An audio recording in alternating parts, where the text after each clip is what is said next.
श्री शिवाय नमस्तुभयम। दोस्तों, जैसा कि आप सभी लोग जानते हैं कि 2 अप्रैल 2026 यानी गुरुवार को पड़ रही है चैत्र मास की पूर्णिमा, व्रत और चिरंजीवी हनुमान जन्मोत्सव। और दोस्तों, यह वह तिथि है जो चैत्र मास में पड़ने वाली सबसे बड़ी तिथि है, क्योंकि यह गुरुवार के दिन पड़ रही है और इसका बहुत ही बड़ा और विशेष महत्व होता है।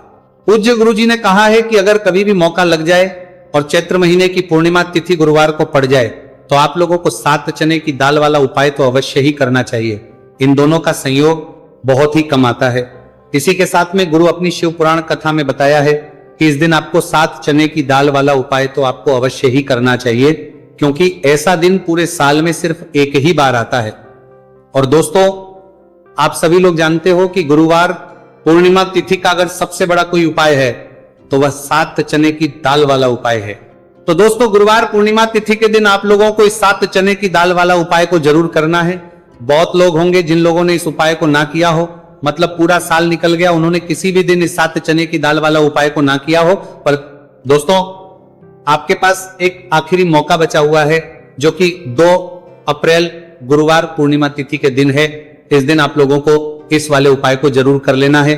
भले ही आपने पूरे महीने भर इस उपाय को ना किया हो, पर अगर आपने इस चैत्र महीने के गुरुवार पूर्णिमा तिथि के दिन अगर इस वाले उपाय को कर लिया तो आपको इस उपाय को करने का वो फल मिलेगा जिसकी आपने कभी कल्पना भी नहीं करी होगी। इसीलिए आप लोग इस वाले उपाय को एक बार जरूर कर लेना है, ताकि आप लोगों के हाथ से यह मौका ना जा सके और आपको इस उपाय को करने का फल मिल सके। दोस्तों, यह उपाय पंडित जी ने अपनी अभी की ही श्री शिव महापुराण की कथा में बताया है जी। इस उपाय को आज हम आपको बहुत अच्छे से समझाने वाले हैं। इस वीडियो को देखने के बाद, इस उपाय को समझने के आपको कोई और वीडियो को देखने की जरूरत नहीं पड़ेगी। तो चलिए दोस्तों, उपाय को शुरू करते हैं। देखिए, यह इस चैत्र महीने के गुरुवार पूर्णिमा तिथि के दिन ये इतना खास होता है, इतना महत्वपूर्ण होता है। देखा गया है कभी कभी बड़े बड़े पूजा पाठ अनुष्ठान से जो मनोकामना पूर्ण नहीं होते, वह चैत्र महीने की गुरुवार पूर्णिमा तिथि के दिन एक छोटे से उपाय करने से ही आपकी मनोकामना पूर्ण हो जाती है। और बहुत सारे ने इस उपाय को किया भी है और उनको इस उपाय को करने का फल भी जरूर मिला है।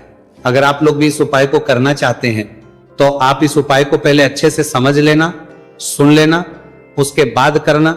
आपको इस उपाय का फल जरूर मिलेगा और इस उपाय को कर लेने से आपके घर में चाहे किसी भी प्रकार की दुख और समस्या क्यों ना चल रही हो, आपको उसका कारण भी नहीं पता है कि भाई ये समस्या किस कारण से चल रही है, उसका कुछ भी कारण हो सकता है, जैसे पितृदोष हो सकता है या किसी भी तरह का मंगल दोष भी सकता है। तो इस दिन आप लोगों को ये वाला उपाय कर लेना है। ये एक ऐसा उपाय है जिस उपाय को अगर किसी विशेष दिन पर किया जाए तो भाई उस विशेष दिन का जो है वो तो हमें मिलता ही मिलता है, पर हमने उस दिन पर इस उपाय को किया है तो हमें उससे भी बड़ा फल मिलता है, और फल बहुत जल्दी मिलता है, क्योंकि आप इस उपाय को बहुत ही बड़े और विशेष दिन पर कर रहे हैं। तो चलिए अब उपाय के बारे में बात करते हैं, लेकिन उससे पहले आप लोगों को यह जानना आवश्यक है कि आखिर ये उपाय किस समय करना है, किसको करना है और कैसे करना है। तो चलिए हम आगे आपको वीडियो में एक एक करके बता देते हैं, लेकिन उससे पहले अगर आप लोग हमारे चैनल पर पहली बार आए हैं या फिर मेरी आवाज आज पहली बार सुन रहे हैं तो हमारे चैनल वास्तविक जानकारी को सब्सक्राइब जरूर कर लेना और इस वीडियो को लाइक करके कमेंट बॉक्स में श्री शिवाय नमस्तुभयम ओम नमः शिवाय जरूर टाइप कर देना। तो दोस्तों, इस 7 चने की वाला उपाय को हमें इस गुरुवार पूर्णिमा तिथि के दिन कैसे करना है, किसको करना है, किस समय करना है और कहां पर करना है, ये सारे सवालों के जवाब आपको इस वीडियो में मिल जाएंगे। और जो ये वीडियो देखेगा भाई, उसको 7 चने की दाल वाला उपाय जरूर गिला करना चाहिए, क्योंकि इस दिन एक चने की दाल का भी बहुत ही बड़ा और विशेष महत्व होता है। और जब बात आ जाए 7 चने की दाल वाला उपाय की, तो ये सोने पे सुहागा वाली बात हो जाती है और ये एक बहुत ही बड़ा उपाय हो जाता है इस गुरुवार पूर्णिमा तिथि का। तो अब दोस्तों, इस 7 चने की दाल वाला उपाय को आखिर करना किसको है, सबसे पहले हम लोग वो बात जान लेते हैं। तो देखो, घर की जो बड़ी माताएं बहनें होती हैं, उन माताओं बहनों में से कोई भी एक बड़ी माता बहन इस वाले उपाय को कर सकती है। और दोस्तों, अगर आप चाहें तो अपने घर में से सभी सदस्यों को भी इस उपाय को करवा सकते हैं।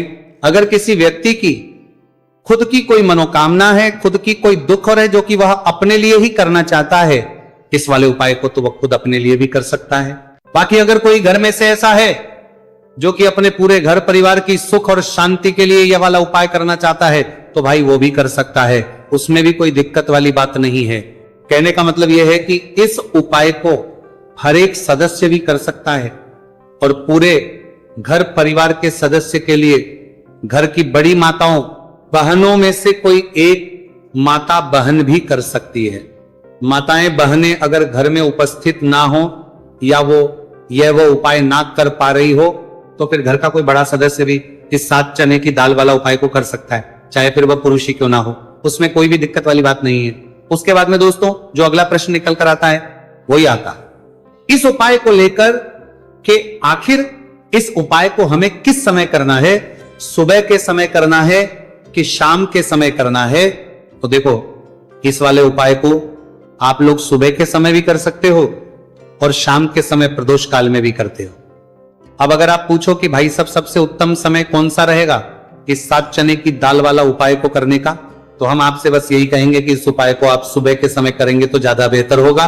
बाकी अगर प्रदोष काल शाम के समय भी करेंगे तो भी अच्छा होगा, उसमें कोई भी दिक्कत वाली बात नहीं है। तो अब दोस्तों जो अगली सबसे बड़ी और महत्वपूर्ण बात आती है वो ये आती है कि सुबह अगर हम उपाय को तो हमें कितने बजे से लेकर कितने बजे तक के बीच में करना है, और शाम के समय प्रदोष काल में करेंगे तो हमें कितने बजे से लेकर कितने बजे के बीच में करना है। तो देखो, सुबह जितनी जल्दी हो सके आप उपाय को करने की कोशिश करना। बाकी अगर किसी कारणवश लेट भी हो जाओ, थोड़ी देर भी हो जाए, तो 10 या 11 बजे तक भी आप उपाय कर लेना, पर 12 बजे से ज्यादा देरी ना हो, ठीक है, इस बात का ध्यान रखना। उसके बाद दोस्तों अगर शाम के समय प्रदोष काल की बात करें, प्रदोष काल का जो समय है होता है वो शाम के 6 बजे से शुरू हो जाता है। मतलब शाम के 6 बजे से लेकर 7 बजे के बीच का जो समय होता है यह समय प्रदोष काल का समय होता है। तो आप इस उपाय को 7 या 8 बजे के बीच में भी कर सकते हो। मतलब शाम के 6 बजे से रात 8 बजे के बीच में आप कभी भी इस वाले उपाय को कर सकते हो, उसमें कोई भी दिक्कत वाली बात नहीं।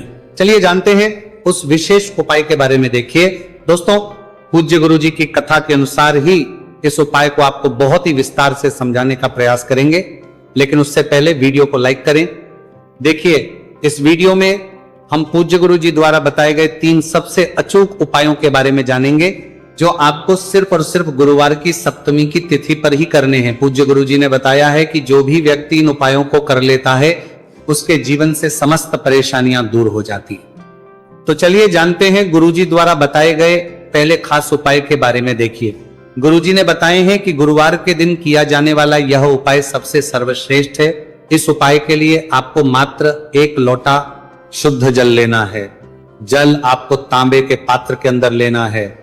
इसी के साथ में आपको मात्र 1 गुड़ का टुकड़ा लेना है, और इसी के साथ में आपको लेनी होगी 7 की दाल। देखिए, चने की दाल को लेते समय ध्यान रखना है कि यह खंडित नहीं होनी चाहिए। यह चने की दाल जब भी हम गुरुवार के दिन शिवलिंग पर अर्पित करते हैं तो इससे हमारे जीवन के बड़े से बड़े संकट समाप्त होते हैं। अगर हमारे हाथ में धन प्राप्ति की लकीरें नहीं हैं, अगर हमारे जीवन में दुर्भाग्य के अलावा कुछ है ही नहीं, तो गुरुजी ने कहा है कि हम इस व्यासपीठ से आपको यकीन दिलाते हैं कि गुरुवार के दिन जब भी आपकी दाल वाला ये उपाय करते हैं तो इससे महादेव आपके हाथ की लकीरों को भी परिवर्तित कर देते हैं। तो दोस्तों, ये तीनों ही सामग्री लेकर के आपको पहुंच जाना है भगवान शिव के मंदिर में। देखिए, गुरुजी ने बताया है कि इस उपाय को आप सुबह से लेकर के शाम तक किसी भी समय कर सकते हैं। देखिए, शिव मंदिर पहुंचने के बाद आप जो एक गुड़ का टुकड़ा लेकर के गए हैं, सबसे पहले तो आपको उसे जल के पात्र के अंदर डाल देना है, और आपको महादेव का स्मरण करते हुए ये 1 लोटा जल धीरे धीरे शिवलिंग पर अर्पित करते जाना है। साथ ही साथ आपको श्री शिवाय नमस्तुभयम इस मंत्र का भी जाप करते रहना है। कम से कम 11 बार आपको इस मंत्र का जाप अवश्य करना है। अब दोस्तों, आपके पास जो चने की दाल है उन्हें आपको एक एक करके शिवलिंग पर अर्पित करते जाना है। चने की दाल आप एक एक करके भी समर्पित कर सकते हैं और एक साथ भी शिवलिंग पर अर्पित कर सकते हैं। देखिए, चने की दाल को समर्पित करने के बाद आपको बृहस्पति शवर महादेव से प्रार्थना कर लेनी है कि हमारे जीवन में जो भी संकट समस्या चल रही है, हम जो भी कार्य करते हैं उसमें हमें बार बार असफलता मिलती है, रुकावटें संकट जीवन में लगातार बने हुए हैं, चारों तरफ से सिर्फ और सिर्फ निराशा ही हाथ लग रही है, तो अपने दुर्भाग्य को दूर करने के आपको बृहस्पति शवर महादेव से प्रार्थना कर लेनी। पूज्य गुरुजी ने कहा है कि इस गुरुवार के दिन यह चमत्कारी उपाय करके देख लेना, और आप स्वयं देखेंगे कि 1 या 2 महीने के अंदर आपके जीवन का जो दुर्भाग्य है वह समाप्त होना प्रारंभ हो जाएगा। अब दोस्तों हम जान लेते हैं दूसरे विशेष और चमत्कारी उपाय के बारे में। देखिए, इस उपाय के लिए आपको मात्र एक तुलसी जी की लकड़ी लेनी होगी। अगर आपके पास पहले से ही तुलसी जी की लकड़ी है तो उसका उपयोग आप कर सकते हैं, और यदि आपके घर में तुलसी जी का पौधा सूखा हुआ है तो वहां से भी आप तुलसी जी की मात्र एक लकड़ी ले सकते हैं। देखिए, इस उपाय के लिए आपको मात्र एक मिट्टी का दीपक लेना है। इसमें आपको शुद्ध घी का प्रयोग करना है, और इस दीपक के अंदर आपको ये जो तुलसी जी की लकड़ी है इसे रख देना है। इस लकड़ी को आपको पूरा घी के अंदर डुबो देना है, चारों तरफ अच्छे से घी लगा देना है, और आपको इस दीपक के अंदर इस लकड़ी को रख लेना है। देखिए, यदि आपको ऐसा लगता है कि तुलसी जी की जो लकड़ी है वो बहुत ही जल्दी से जल जाती है, तो आपको एक कार्य करना है।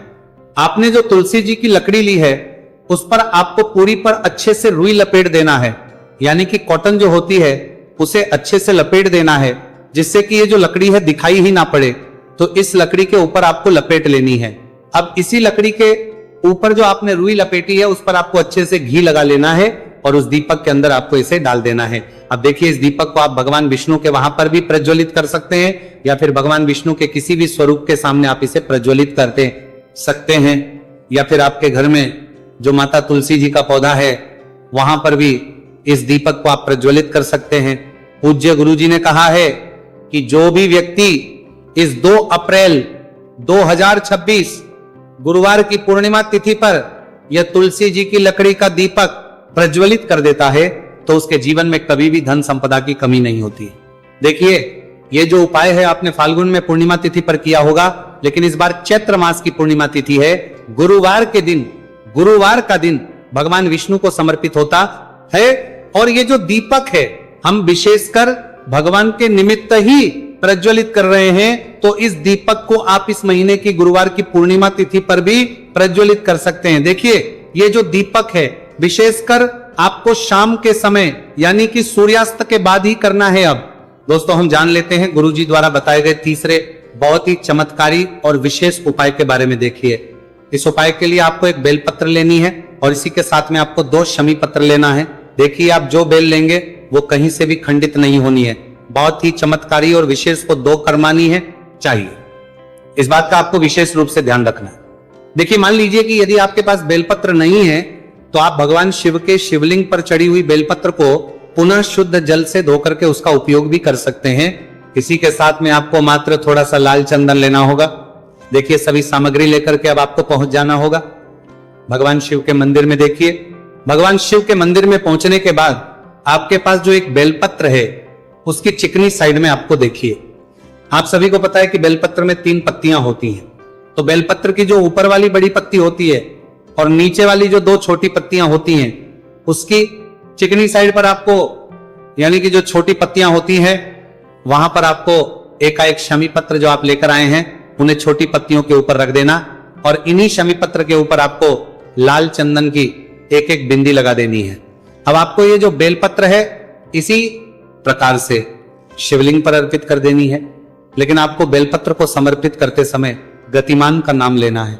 देखिए, गतिमान जो है वह हनुमान जी के छोटे भाई हैं, और पूज्य गुरु जी ने बताया है कि गतिमान का नाम लेकर ही आपको यह उपाय करना है, क्योंकि आपके शरीर के जो भी रोग हैं उन्हें भगवान गतिमान दूर करने वाले इस उपाय को करने के बाद आपकी जो भारी से भारी बीमारी है वह भी भगवान गतिमान की कृपा से दूर होने वाली है। देखिए, बेलपत्र की 2 छोटी पत्तियों पर आपने एक एक चमी पत्र रखा, उनके ऊपर आपने एक एक लाल बिंदी लगाई हुई है चंदन की। तो इसी प्रकार से आपको यह बेलपत्र शिवलिंग पर अर्पित कर देना है। भगवान गतिमान का स्मरण करते हुए, गतिमान भगवान का स्मरण करते हुए आपके शरीर में या फिर आपके घर किसी भी सदस्य के शरीर में जो भी रोग हैं उस रोग को दूर करने के लिए आपको भगवान से प्रार्थना कर लेनी है, और फिर आपको वापस अपने घर आ जाना है। देखिए, इस उपाय के लिए गुरुजी ने कोई भी निश्चित दिन निश्चित समय नहीं बताया है, तो इस उपाय को आप किसी भी दिन कर सकते हैं। आप लगातार इस उपाय को किसी भी दिन कर सकते हैं, और हफ्ते में केवल 1 दिन भी कर सकते हैं। गुरुजी ने कहा है कि यदि आपकी सालों पुरानी बीमारी है वह भी भगवान गतिमान की कृपा से दूर हो जाएगी। तो दोस्तों, इस प्रकार से आज के इस वीडियो में हमने आपको गुरुवार की इस पूर्णिमा तिथि पर किए जाने वाले 3 बहुत ही चमत्कारी उपाय बताए हैं। जो भी आपके लिए उचित है, सरल है, उसे आप कर सकते हैं। तो दोस्तों, ये थे पूज्य गुरुजी द्वारा बताए गए कुछ बहुत ही खास उपाय। अगर आपको जानकारी अच्छी लगी हो तो वीडियो लाइक करिएगा। मिलते हैं फिर एक नए वीडियो के साथ। श्री शिवाय नमस्तु भयम।